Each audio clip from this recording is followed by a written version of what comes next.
Gostaria agora de chamar, por favor, o doutor Eduardo. Doutor Eduardo é advogado, especialista em Direito Processual Civil e Médico, conselheiro estadual da OAB do Espírito Santo e presidente da Comissão de Direito Médico da OAB do Espírito Santo.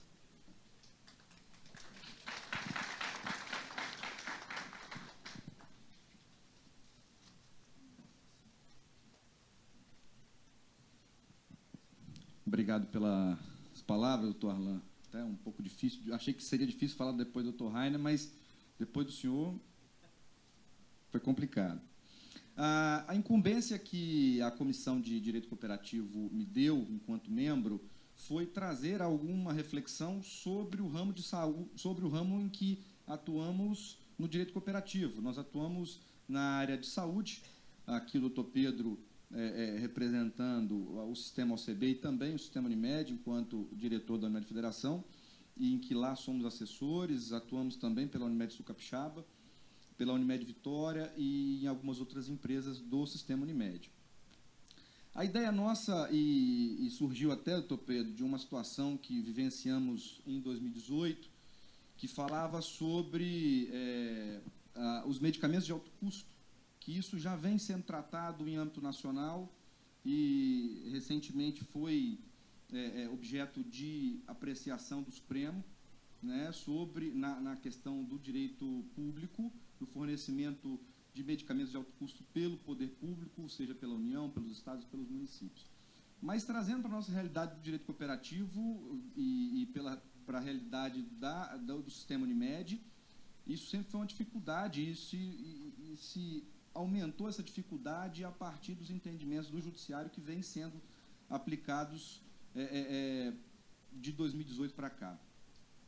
E eu foquei um pouco na problemática, porque quando se analisa o que o doutor Arlan falou, do tamanho das cooperativas que se tornaram, quando se analisa uma Unimed Vitória, que é uma grande empresa, uma das maiores do Estado, eu acredito que está entre as 10 maiores, não se tem a proporção e a dificuldade que se é para uma cooperativa de pequeno e médio porte, o que uma decisão judicial para o fornecimento de um medicamento de alto custo representa.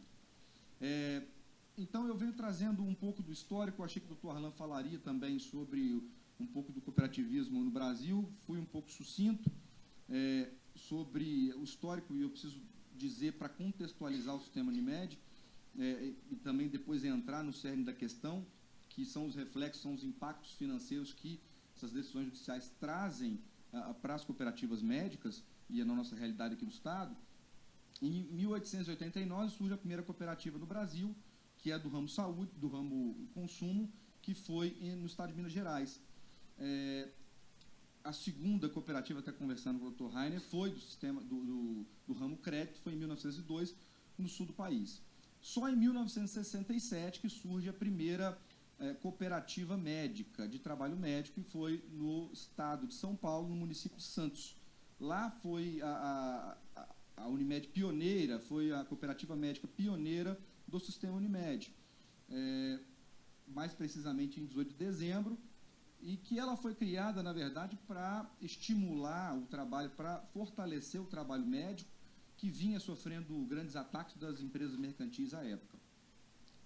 O rápido sucesso da Unimed Santos, então, estimulou outras iniciativas pelo estado de São Paulo, mais precisamente no interior do estado, e foram criadas outras Unimedes e que fortaleceu o sistema, e isso se espalhou pelo país.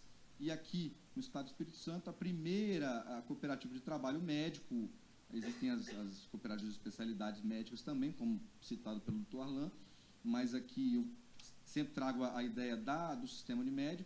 A primeira cooperativa de trabalho médico do Estado, do sistema Unimed, foi criada em 1979. Esse ano, inclusive, a Unimed Vitória completou 40 anos.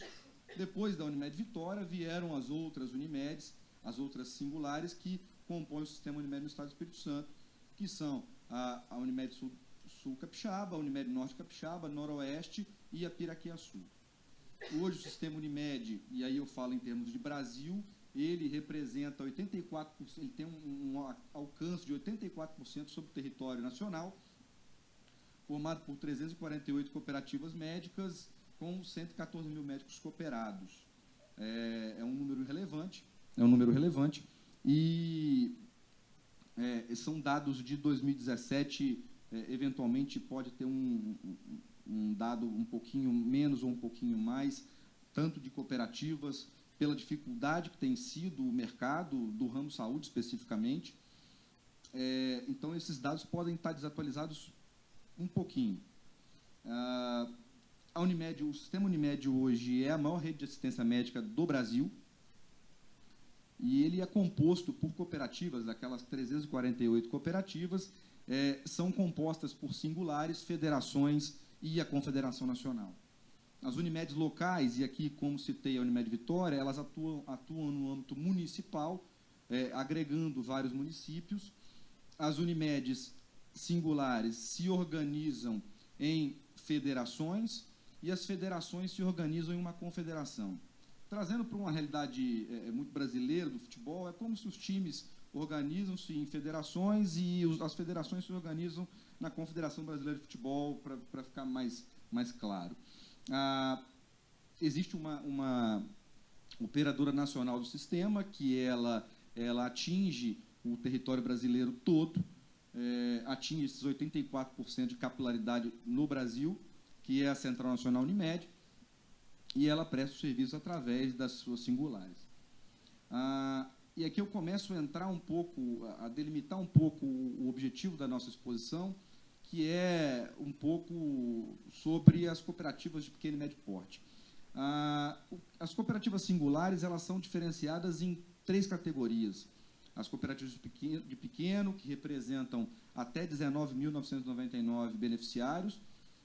Aqui no estado temos 2 cooperativas de pequeno porte, que é a Norte Capixaba e a Noroeste. A Piraquiaçu, não sei se os senhores têm ciência, a que fica localizada em Aracruz, mas ela hoje é uma prestadora, então não é uma operadora. As cooperativas de médio porte, que são as cooperativas de 20 mil beneficiários até 99.999 beneficiários, e as de grande porte, a partir de 100 mil usuários, 100 mil beneficiários. Esses dados também são de 2017. E aí, agora, começando um pouco sobre o nosso tema da judicialização da saúde, e começa a judicialização da saúde a partir da promulgação da Constituição Federal, que se fala muito, hoje está muito em voga esse assunto, mas já vem se aumentando a partir de 88, onde a Constituição Federal garante o direito à saúde, e ele eleva o direito à saúde como um direito fundamental.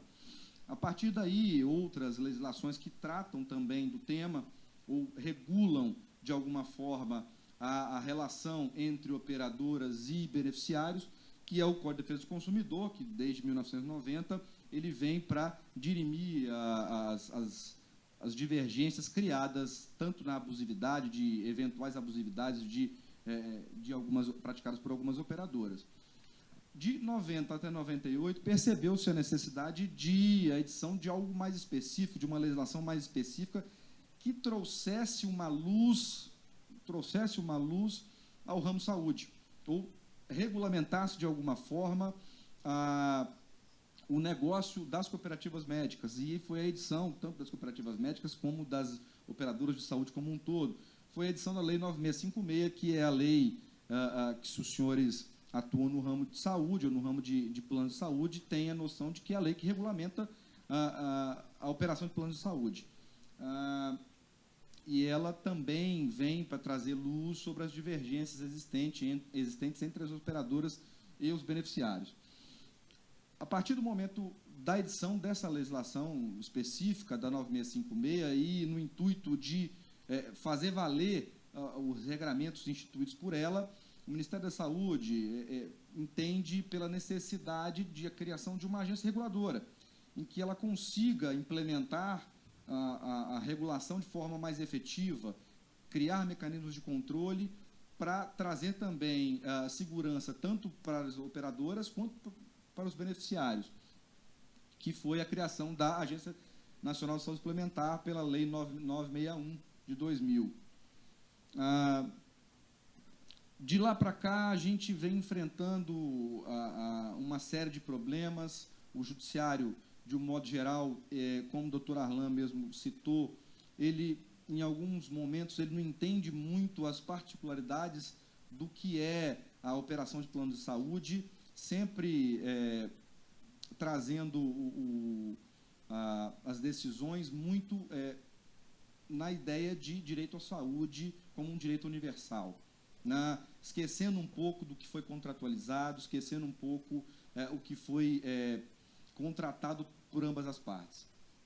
E aí aqui eu trago um excerto do Superior Tribunal de Justiça, que ele vem, nos últimos anos, fundamentando grande parte das decisões judiciais. Grande parte das decisões judiciais. Estive em uma palestra em 2017 de um juiz federal do Sul, em que ele falava sobre um estudo feito por alunos e professores da USP, em que analisaram as decisões que eram proferidas pelo Tribunal de Justiça de São Paulo. Eles pegaram as 36 mil decisões que foram proferidas, sejam sentenças, decisões, acórdãos, proferidas pelo Tribunal de Justiça de São Paulo no ano 2016, perdão. E dessas 36 mil, eles diminuíram aquela pesquisa para 4 mil. Dessas 4 mil, 92% das decisões foram favoráveis ao consumidor. Seja utilizando como referência a Constituição Federal, seja o Código de Defesa do Consumidor, seja os enunciados do próprio Tribunal de Justiça, que muitas vezes colidiam com a jurisprudência do próprio Superior Tribunal de Justiça. Mas percebeu-se que a própria legislação específica sobre planos de saúde não era, em muitos casos, aventada nas situações. E esse precedente do Superior Tribunal de Justiça também tem essa ideia de utilização como principal fundamento o direito à vida, o direito à saúde. O que esse precedente traz é que o plano de saúde pode estabelecer qual a doença cobre, qual a patologia cobre. Mas o tratamento, ainda que esse tratamento não esteja previsto como obrigatório de ser fornecido pela operadora de saúde, ele deve ser, se ele está dentro ou indicado como tratamento pelo médico assistente, ou se ele está estabelecido como um tratamento possível, ele deve ser coberto. E isso causa um problema, tanto nas operadoras de grande porte, mas principalmente nas operadoras de pequeno e médio porte. Os números da judicialização, esses são números do Brasil, foram extraídos do CNJ, do Conselho Nacional de Justiça. Em 2017, a 31 de 12 de 2017, 775.944 processos envolvendo operadoras de plano de saúde. E aí o número 1 fala mais sobre o que a gente está vivenciando, o que a gente está tratando hoje. São 564.090 processos envolvendo a relação de consumo, direito do consumidor, e aí todos os organogramas, os diplomas que regem essa relação, seja o Código de Defesa do Consumidor ou todas aquelas legislações que eu citei. E é importante porque falar sobre judicialização, ela é importante porque ela, de algum modo, ela impacta na precificação do que é o produto plano de saúde. Como a operadora, e não sei se muitos dos senhores têm conhecimento, de como a operadora alcança aquele valor que se paga mensalmente.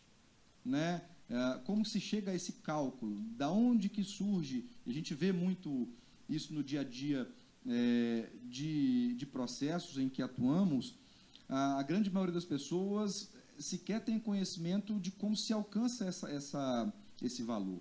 E aqui eu trouxe alguns dados, alguns requisitos que são analisados quando o segmento da atuária lá na operadora de saúde, ela utiliza, quais os critérios que ela utiliza para se alcançar. Os custos passados, ou seja, aquilo que foi gasto no ano anterior, despesas totais de administração, seja com custeio de pessoal, marketing comercial, inflação saúde, que ela é sempre dissociada da inflação que é medida pelos governos, que é uma inflação que são as novas técnicas que são descobertas pela medicina, ou são os novos procedimentos que a própria agência determina que sejam incorporados. O envelhecimento da população beneficiária, isso no Brasil é uma realidade, hoje vive-se mais.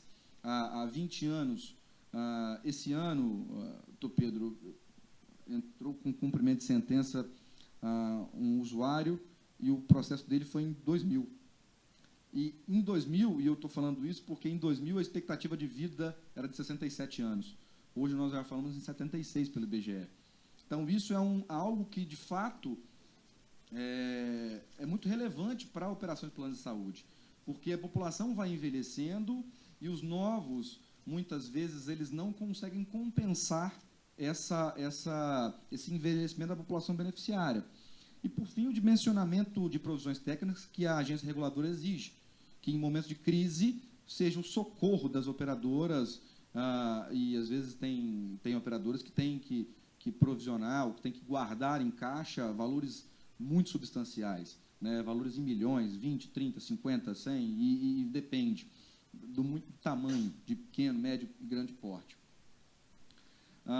É interessante falarmos aqui sobre o princípio que rege a operação de plano de saúde, é o princípio do mutualismo, que todo mundo divide o risco para todo mundo pagar um pouco menos. Apesar, os mais novos que não se utilizam tanto do plano de saúde pagam um pouco mais do que utilizariam diante da sinistralidade que eles mesmos trazem para a operadora, e os mais idosos pagam um pouco menos. Então, se compensa, através dessa forma, para todos conseguirem utilizar o plano de saúde, todos compartilhando o risco. Por isso, essa necessidade que sempre se fala, da necessidade de utilização responsável do plano de saúde, é para que a utilização de poucos não gere um custo maior que inviabilize a utilização de outros. E aqui, especificamente, sobre os reflexos da judicialização dos medicamentos de alto custo, eu trouxe um caso concreto, tirei, lógico, todas as informações que possam identificar as partes, mas é muito interessante tratarmos disso, porque de 2018 para cá, isso vem sendo muito frequente no Tribunal aqui de Justiça do Estado do Espírito Santo. E as pessoas, em certo momento, podem não ter a ideia de que aquilo pode representar para a operadora, porque esse trabalho individual que é feito por cada advogado, ele não tem a análise do macro, do que a operadora do lado de cá, ela muitas vezes vivencia. Né? Ao falarmos de operadoras de até 19 mil usuários, o sistema Unimed, não aqui no Estado do Espírito Santo, mas em muitas localidades do Brasil, no sul do país, em Minas Gerais, onde as singulares são em número maior, fala-se em singulares de até 5 mil usuários, 4 mil e poucos usuários. Qualquer judicialização nefasta, como podemos indicar, como podemos chamar, ela impacta e inviabiliza a cooperativa. Ela impacta e inviabiliza. E, nesse caso, especificamente, até muito recentemente falávamos sobre, o Fantástico trouxe, em alguns programas, casos de atrofia muscular espinhal, que é uma patologia muito ruim, uma patologia que a gente acha de um apelo social, e porque a gente simpatiza sempre com o ser humano, mas a atrofia muscular espinhal, ela não possui um tratamento em definitivo. De 2018 para cá, uma empresa farmacêutica, ela veio para o Brasil, muito se utilizando da judicialização da saúde, sabedora que a judicialização da saúde, ela poderia catapultar o seu negócio, digamos assim, porque em alguns países do mundo, podemos citar a Inglaterra, os tratamentos não são indiscriminados, como é no Brasil, as novas técnicas, independente de de estudos científicos. Na Inglaterra não há essa obrigatoriedade, o judiciário não impõe essa obrigação ao particular ou ao poder público de custeio de tratamentos milionários. Especificamente, nesse caso, em 2018, um usuário ingressou contra uma operadora de pequeno ou médio porte, eu não vou indicar para não poder identificar, mas uma dessas duas ingressou com uma ação judicial pleiteando tratamento para atrofia muscular espinhal. Um tratamento que, à época, ele no primeiro ano custava 3 milhões de reais, só com o medicamento. E nos anos subsequentes ele custaria R$1 milhão. Esse tratamento é por tempo indeterminado. E nós estamos falando de apenas um beneficiário. Por esse usuário pertencer a um plano de saúde coletivo, ele tinha que ser distribuído, aquela sinistralidade causada pelo fornecimento, ele tinha que ser distribuído por aquela massa de usuários. À época, o judiciário concedeu a tutela antecipada, ou a liminar, ou como queiram, para que a empresa operadora de saúde fornecesse o medicamento.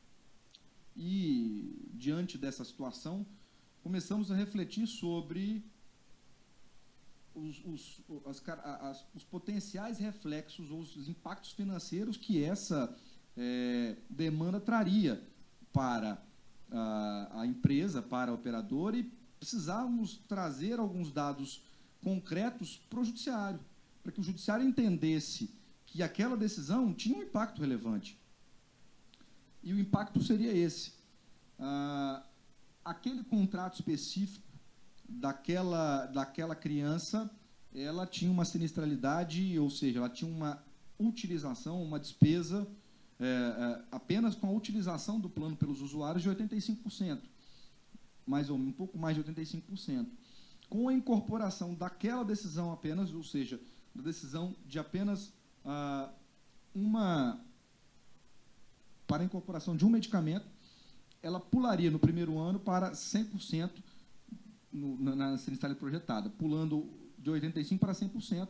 Isso geraria um aumento de 17% na sinistralidade atual. Segundo ano para 114%, aumentando para 33%, e no terceiro ano para 53%. Quando a gente pensa apenas em números de percentuais, a gente não consegue ter a dimensão do que seria a incorporação na mensalidade de cada usuário. Especificamente naquela situação, como os usuários, como aquele grupo pertencia a uma segmentação de planos coletivos de até 30 vidas, ele era agregado a outros planos de até 30 vidas para se alcançar o percentual de reajuste adequado. Então, naquela massa de usuários, juntando todas as vidas de até 30 vidas, que dava mais ou menos 30 mil vidas naquela situação, falamos em 2018, 2019, 2020, em 58, 77, 103, para exemplificar um contrato de plano de saúde com mensalidade de R$ 150, no primeiro ano subsequente à incorporação do medicamento, a mensalidade pularia para R$ 238. Ou seja, cada usuário daquele segmento de plano de saúde pagaria, por uma decisão judicial, R$ 88,17 a mais na sua mensalidade. Ou seja, 20 e poucos mil usuários pagariam 80 e poucos reais a mais para compartilhar o risco de uma decisão liminar.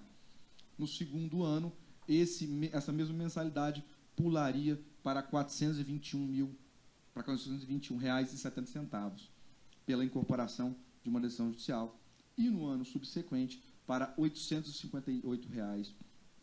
Ou seja, começou-se pagando 150 e ao final de 3 anos pagaria-se 858. Se a gente pensa apenas no direito à vida, isso logicamente que é algo que sensibiliza qualquer um de nós, mas a incorporação daquela decisão por uma operadora de pequeno ou médio porte causaria potencialmente a inviabilidade econômica daquela operadora. Por quê? Porque, apesar de eu me sensibilizar com o caso, eu não vou querer pagar R$850 por mês. Isso é da natureza humana. Então, o que isso gera para a gente, o que na época sensibilizou o judiciário, e depois a solução que demos foi para que o judiciário se debruçasse aqui, na mesma época que veio a situação do fornecimento pelas operadoras, também veio que o STF julgou que, uma vez comprovada cientificamente, ou demonstrado que não há um medicamento compatível na lista Rename ou pelo CEMED, deve o Estado fornecer. Então, aquela conta não deveria ser paga pelo particular, porque se pagasse o particular, no curto a médio prazo, inviabilizaria a operação de plano de saúde daquela empresa e prejudicaria não só aquele usuário, porque a empresa não conseguiria mais arcar com aqueles custos, mas prejudicaria todos os demais usuários beneficiários daquela empresa. Se falarmos em 19 mil, ou se falarmos em 80 mil, em 100 mil. É difícil a gente pensar assim, mas é algo que a gente precisa se debruçar. Quando a gente pensa no individual, a situação não tem esse apelo tanto pelo lado da empresa.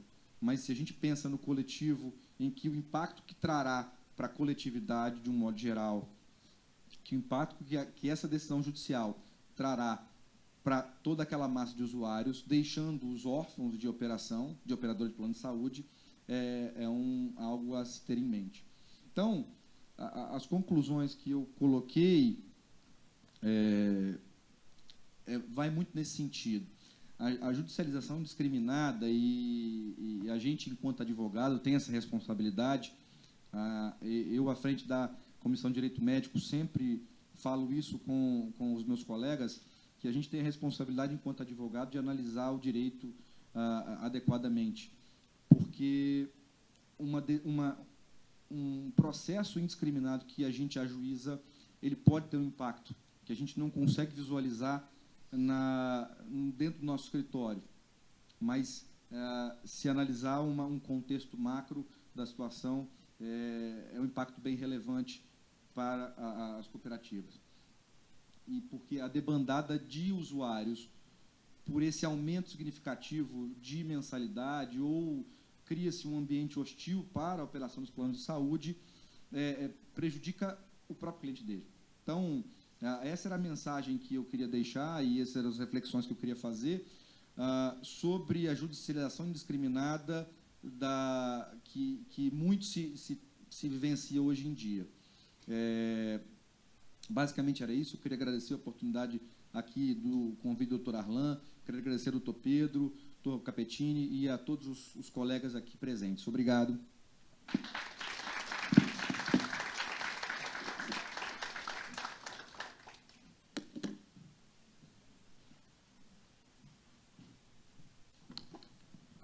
Calma, não vou palestrar de novo, tá? Agora a gente vai fazer um pequeno intervalo. A gente deu uma adiantada nas programações, porque a gente sabe que a palestra agora da tarde do Dr. Capetini e do Vitor são muito técnicas e elas vão pegar um pouquinho mais de tempo. Então, a gente equalizou as palestras para serem um pouco mais rápidas agora nessa primeira parte, né? Não da manhã, né? Na primeira parte do evento. Agora a gente faz um pequeno intervalo. Lá fora tem coffee break, à disposição de todos. Eu só queria fazer umas 2 orientações. Quando a gente retornar do coffee break, eu vou passar um número de WhatsApp que vocês vão poder enviar perguntas.